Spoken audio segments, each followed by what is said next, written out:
para binusian kira-kira akan milih siapa gitu. Anak muda kritisnya di situ dulu. Iya. Salah satunya nonton ini kali Iya, ya. benar. 14 Februari 2024, pemilu akan dilaksanakan. Separuh lebih total peserta pesta demokrasi nanti adalah pemilih muda, Gen Z, dan milenial. Sudahkah kamu menentukan siapa paslon presiden dan wakilnya yang paling pas memimpin negeri ini? Pak Ganjar dan pasangannya. Kenapa ya? Gaul. Ganjar Mahfud karena sangat merakyat. Aku masih ngeliat-liat dulu, Belum kepikiran sih. Pak Ganjar sih. Prabowo sih, soalnya sosok yang gimana ya, mimpin kayak. Pak Ganjar dari sisi kinerja. all in Prabowo. Karena ya untuk masa dia lah sekarang kan udah 2 periode nggak menang-menang ya. Jadi sekarang jadi pasanya Prabowo dulu deh. Mau lihat kinerja dia gitu gimana? Belum ada sih. Prabowo sama Gibran iya sih. Soalnya kayak nggak tahu kenapa aja suka aja. Kalau saya masih golput lah.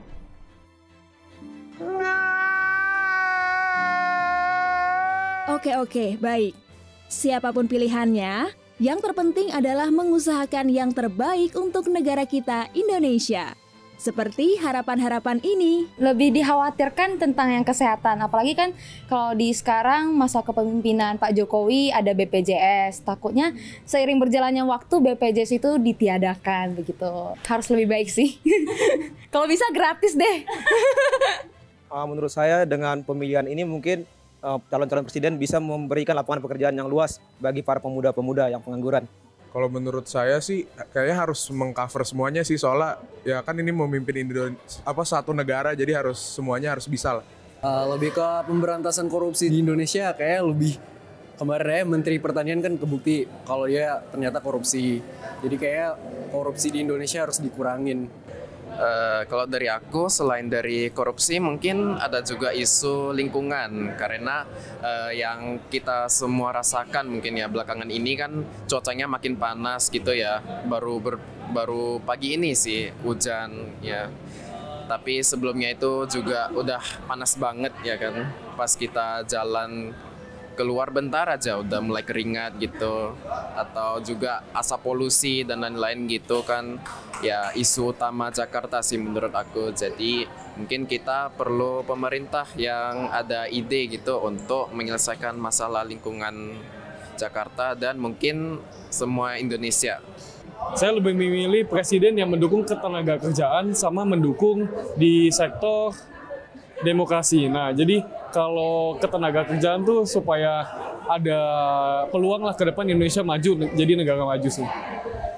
Masa sekarang itu generasi muda tuh banyak yang mental fisiknya tuh kadang terganggu. Jadi menurut aku itu perlu dibahas banget sama pemilu sekarang. Jadi itu sangat diperhatinkan sekali. Nah, kalau menurut aku juga itu penting ya, karena apalagi kita generasi muda yang masih rawan akan hal-hal yang negatif, jadi perlu bimbingan mungkin seperti itu. Masih beberapa bulan lagi ya menjelang hajatan besar negara nanti. Kira-kira nih, pilihan pemilih muda masih bisa berganti nggak ya ke paslon lain? Mungkin masih bisa berubah. Masih lihat sikonnya ya. Masih tetap kayaknya. Kalau saya masih bisa berubah karena saya kan belum milih. Kemungkinan bisa berubah atau enggak ada yang tahu sih. Nanti lihat nanti aja paling. Bisa aja berubah sih. Kalau aku sih masih bisa aja berubah sih Kak, soalnya kan masih lama juga kan pemilu ini. Kalau dari aku tetap bisa berubah karena informasinya kan masih banyak yang belum mulai atau peristiwa yang belum terjadi itu kan kita nggak tahu ya Kak. Makanya di kedepannya mungkin ada informasi baru atau kejadian baru yang bisa mengubah pendapat publik atau pendapat aku juga. Sebenarnya bisa berubah karena saya tahu Pak Prabowo tuh punya masa banyak banget. Saya yakin Pak Prabowo secara masa dia bisa menang dan secara politik gitu. Jadi makanya saya kalaupun harus berubah mungkin saya nggak ke Pak Prabowo. Kalau aku kayak mungkin bisa berubah karena aku mau lihat debatnya dulu bagaimana. Jadi mungkin ada perubahan. Aku bakal milih nantinya, cuma untuk waktu sekarang aku belum bisa mastiin apakah ini pilihan yang tepat gitu. Halo Smart Viewers, balik lagi di Good Talk di Binus TV. Nah, hari ini Smart Viewers, khususnya kalian nih Binusian yang generasi Z, ini mungkin sedang menunggu-nunggu yang namanya Pesta Demokrasi Pemilu tanggal 14 Februari 2024 nanti. Nah, ini sebelumnya udah pada lihat kan, kita adain Vox Pop nih untuk para binusian, kira-kira akan milih siapa gitu ya. Pas pada saat episode ini tayang gitu. Nah, untuk ngulik tentang seluk-beluk pemilu, kita udah menghadirkan salah satu narasumber gitu. Ada Pak Medo Maulianza. Halo Pak Medo. Halo Anissa. Apa kabar Pak? Baik, super baik. Super baik. Pak Medo, terima kasih ini udah mampir di salah satu studio Binus TV yang ada di Binus Alam Sutra. Ya. Nah Pak Medo, sesuai yang sudah aku utarakan tadi, kita mau ngebahas soal masalah pemilu dan Gen Z. Pemilih muda juga. Milenial masuk siapa ya? Gen Z dan milenial sebenarnya kan. Gitu. Khususnya di ranah media sosial. Karena apa-apa sekarang mainnya di sosmed. TikTok, Twitter, Instagram juga gitu. Bahkan live beberapa TV nasional juga udah dilakuin di TikTok ya Pak ya? Gitu. Udah trennya udah bergeser gitu. Nah, ini berdasarkan survei juga nih, anak muda itu apa-apa kan sekarang selalu lihatnya yang dibuka, ada berita apa nih, bukanya TikTok gitu. Kalau dulu kan zaman kita bukanya TV ya Pak. TV. Kita. Apa Bapak aja. Nah, kalau Gen Z bukanya langsung live di TikTok gitu. Sumber utamanya TikTok gitu. Karena mungkin konsumsi video juga jauh lebih tinggi ya Pak ya, daripada tulisan. Nah, tapi gimana nih Pak cara bisa membangun, bisa berpikir kritis gitu ya, menyikapi banyaknya sumber informasi yang tersebar luas dan karena nggak ada batasannya, nggak ada batasan etikanya, jadi semua dipaparin langsung di sosial media. Nah, menurut Pak Medo gimana Pak cara membangun pikiran kritis, terutama ke Gen Z dan smart viewers Pak? Ya ini bagi smart viewer namanya smart kan. Jadi orang itu semakin smart, dia biasanya semakin tebal filter dalam menerima informasi. Ya, jadi kita sudah tidak maulah kejadian berulang sebenarnya seperti 2 pemilu sebelumnya ya, Pilpres yang menurut saya agak mengerikan gitu ya. Kita di ambang perpecahan gitu. Jadi mungkin karena ada 2 calon gitu, jadi runcing banget ya. Kalau nggak A pasti B gitu.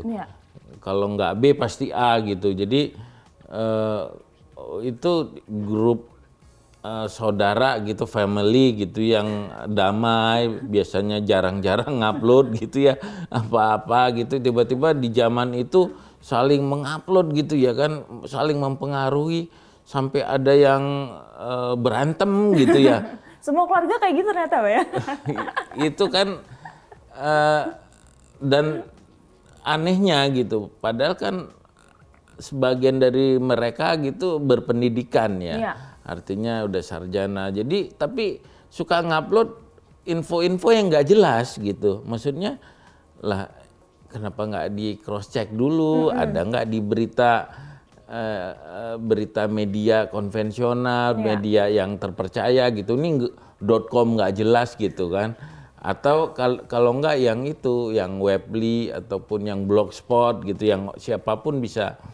Nah itu yang terjadi gitu. Jadi terus kemudian bersiluweran informasi tanpa difilter udah langsung disebarluaskan gitu kan. Ini yang membuat bisa berantem itu. Ada yang suami istri bisa pisah lah ya kan. Yang putus hubungan saudara. Padahal itu presiden capresnya udah baikan, udah jadi menteri, udah pelukan gitu. Kita masih berantem. Sama pilkada DKI itu kan yang terakhir juga begitu. Itu kan nyaris apa ya, terjadi kerusuhan 98 lagi gitu. Jadi udah di depan mata gitu. Jadi menurut saya nih para smart viewers nih ya kan harus lebih tebal lagi filternya. Jadi janganlah kita men-share sesuatu yang belum jelas ya, sumbernya. Nggak apa-apa nonton TikTok, ya kan? Nggak apa-apa nonton IG, no problem. Semua TV sekarang punya akun TikTok. Betul. Iya kan? Iya. Semua media terpercaya.com gitu, dia punya akun di IG, udah terjadi konvergensi di situ, ya artinya kalau nonton TikTok dan kita mau cari informasi yang benar, ya akun TikTok yang official punyanya media-media ini gitu loh. Jadi sehingga bisa kita pertanggungjawabkan. Jadi ini kan kalau kita klik bisa link ke misalnya ke sumber berita utamanya gitu. Katakanlah seperti hampir semua TV berita itu punya akun TikTok, punya akun IG gitu. Ya kalau mau yang kredibel ya lihat aja yang itu gitu. Kalau misalnya pun ada dari sumber yang lain, ya jadikan itu sebagai latar belakang dulu, bener nggak? Iya. Buat konfirmasi kita cari dengan judul berita yang sama atau tema yang sama, kita searching gitu. Ada nggak di media-media yang terakreditasi gitu, yang oleh Dewan Pers gitu. Kalau nggak ada ya patut kita ragukan. Berarti minimal jangan sebar luaskan dulu deh gitu. Daripada kita ikut menyebar luaskan kebohongan gitu kan. Nanti kita ikut berdosa gitu loh. Jadi menurut saya semakin tinggi pendidikan kita, harusnya filter kita terhadap menelan informasi itu semakin tebal juga gitu. Jadi nggak sembarang bisa masuk gitu. Jadi sebaiknya sih anak muda kritisnya di situ dulu. Iya. Cek ini berita benar atau enggak gitu. Kalau beritanya hoax, kita sebarkan pula gitu. Jadi akhirnya 2 kali dosanya gitu. Jadi jangan sampai gitu ya. Smart viewer harus benar-benar menjadi smart reader. Salah satunya nonton ini kali ya. Benar. Pokoknya jangan sampai dosanya 2 kali atau berkali-kali lipat lah ya Pak ya. Betul. Gitu. Nah Pak Medo, ini kita udah sampai di penghujung episode kita. Nanti nih kita lihat Pak Medo, ini kan masih ada 3-4 bulan lagi ya Pak, menuju 14 Februari nih. Betul. Ya kan pasti akan banyak ini perkembangan. Hari Valentine berarti itu ya. Dan kita Valentine bareng Pak semuanya. Akan ada banyak perubahan pasti. Nanti kalau waktunya pas kita ketemu lagi ngebahas topik yang sama dengan melihat perkembangan selanjutnya. Pak Medo, terima kasih banyak. Sama-sama atas sharingnya. Semoga Smart Viewers juga tercerahkan ya. Ini mungkin juga bisa jadi angle-angle penelitian atau skripsi kali ya Pak ya. Betul. Bagaimana misalnya efektivitas pengelolaan sosial media terhadap bla bla bla bla bla bla gitu ya. Karena kan skripsi kan harus topik yang baru ya Pak ya. Nah ini saat yang tepat Smart Viewers. Tapi kan skripsi udah nggak wajib. Oh iya. Oh iya. Tapi kita lihat nanti Pak. Sejauh ini masih. Jadi pilihan. Kan boleh TA, boleh skripsi. Mungkin jurusan lain yang mau juga nggak apa-apa ya Pak ya. Oke, baiklah Smart Viewers, boleh komen kira-kira mau ngebahas apa lagi gitu, nanti kita main-main ke Alam Sutra lagi.